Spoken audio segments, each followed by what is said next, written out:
Hey guys, it's Rich with your Monday Spot in Pagan Perspective. This week we're talking about Witchy Shopping. As usual, everything will be in the bottom bar. This week's question comes from Rachel, and I'm going to split it up into several parts here. The first question is, if you or someone you know sells magical tools, ingredients, divination readings, art commissions, etc., how do you or they set the prices?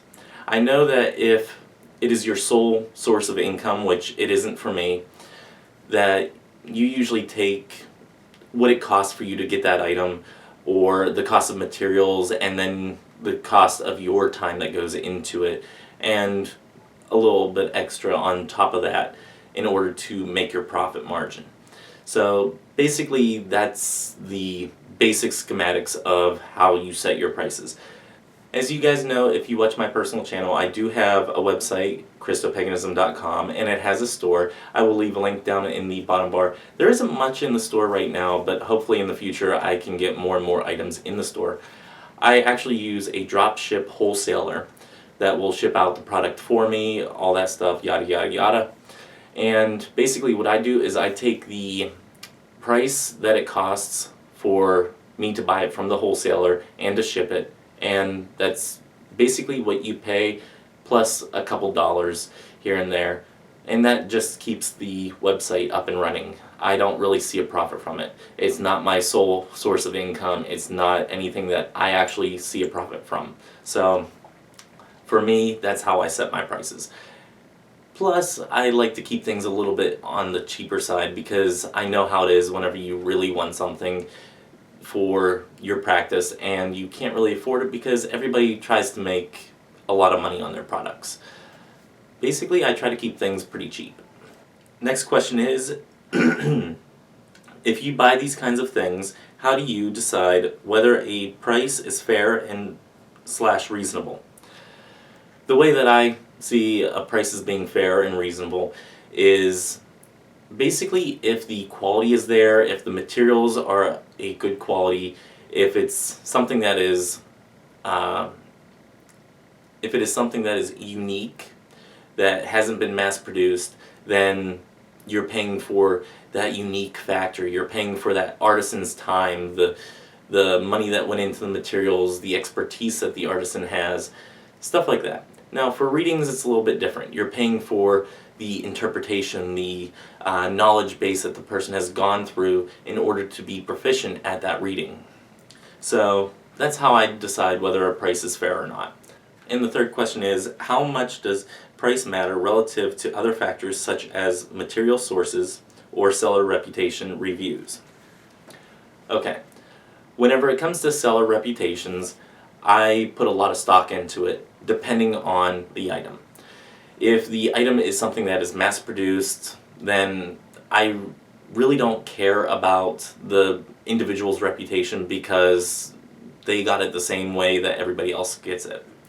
As long as if the price is fair, then I have no problem buying it. Now, if the person is making something that is an original piece, or they're giving a reading, or something of that nature, that's where the reputation really comes into play for me, because I want to know that this person is experienced, and I want to know that they treat their customers right. Now, whenever it comes to materials being used, I actually put a lot of stock into the price that I pay versus the materials that are used. If I'm buying something like a piece of jewelry online, then I'm willing to pay more if it's quality materials. I don't want to pay $30 for something that's chintzy, something that's plastic, if it's a piece of jewelry, say a necklace or something like that. If it's something of good quality, sterling or gold of some sort, I'm willing to pay more because it is a precious metal. The materials dictate how much something costs. It's just, for me, a no-brainer. And if it comes down to something being unique and the materials, I also take into consideration the reputation of the person and reviews left by other customers as to how reliable this person is whenever they're making a piece of jewelry and such. I do sell other stuff that is my retirement business, or working up towards retirement type of business, that is more antiques and collectibles, but that one is kind of on hiatus until I get back into the States.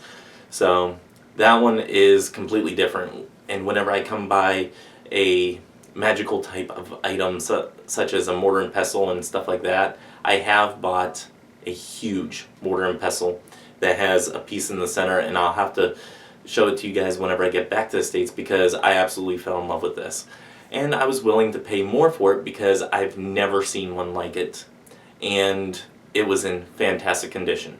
So hopefully whenever I get back to the States, I remember to make a video on that and show you guys this awesome mortar and pestle, and I'll put it in on my personal channel whenever I actually get back there. So anyway, stuff like that, again, it was a quality piece, it was huge, and it was very unique. And I was willing to pay more for it because it was something that I really wanted, and I had all those other factors coming into play. So hopefully that all made sense to you guys. That's all that I have for this week. I'll see you guys next week. Until then, may you have love, hugs, and ladybugs. Bye-bye.